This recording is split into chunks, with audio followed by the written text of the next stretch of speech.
इस देखने का फल परिणाम क्या होना चाहिए? ये कथा जो हम सुन रहे हैं, ये कथा सुनने का परिणाम क्या होना चाहिए? कल हम एक भक्तिमती साधिका से बात कर रहे थे।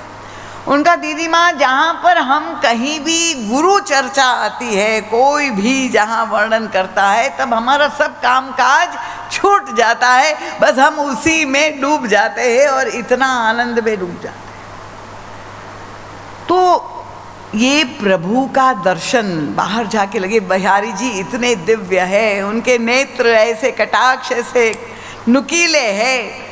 तो ये जो हम दर्शन कर रहे हैं प्रभु के, वो प्रभु वास्तव में कैसे है, उनको देखने की उत्कंठा, व्याकुलता, कि हम अपनी आँखों से उनका साक्षात्कार करें, ये व्याकुलता जब हमारे हृदय में उत्पन्न हो जाए। ये जो हम सुन रहे हैं वक्ता के मुख से प्रभु का वर्णन, वो प्रभु वास्तव में कैसा होगा?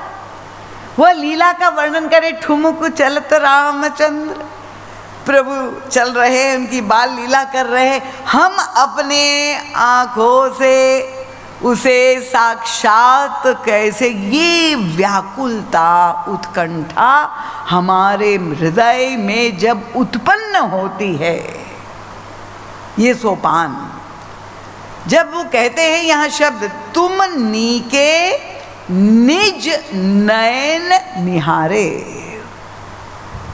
यहाँ जो शब्द है, मैंने कहा निज नयन, अपनी आँखों से जो हमारी अनुभूति है, हमारा जो दर्शन है, हम प्रभु को जो हमारे समक्ष जो प्रकट हो जाते हैं प्रभु, तो वो साक्षात्कार जब, और ये कब होता है? देखिए, इसका बहुत सुंदर साधना का क्रम उत्तरकांड में महाराज श्री ने खोज निकाला। कैसे महाराज श्री समझाते हैं? उत्तरकांड में वहाँ पर संवाद जो काकभूषुंडी गरुड़ जी का हो रहा है, उसमें स्पष्ट कर दिया गोस्वामी जी ने, राम कृपा बिनु सुनु रघुराई, जानी न जाई राम प्रभुताई।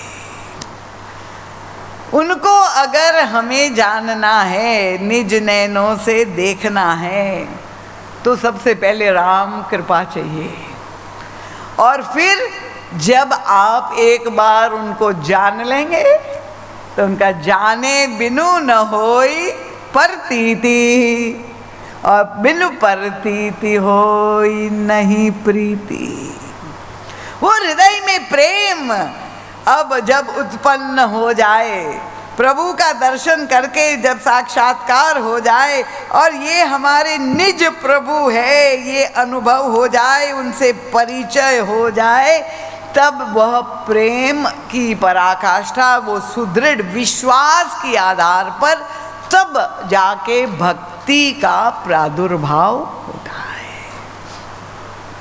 तो ये नीके शब्द कैसे देखना, भली प्रकार से देखना, वो महाराज श्री के साहित्य को आप अगर पढ़े, और पढ़े ही नहीं, भली प्रकार से पढ़े, नीकी प्रकार से पढ़े, कि कैसे प्रभु को देखना चाहिए, वो दृष्टियां अलग अलग प्रभु को देखने की।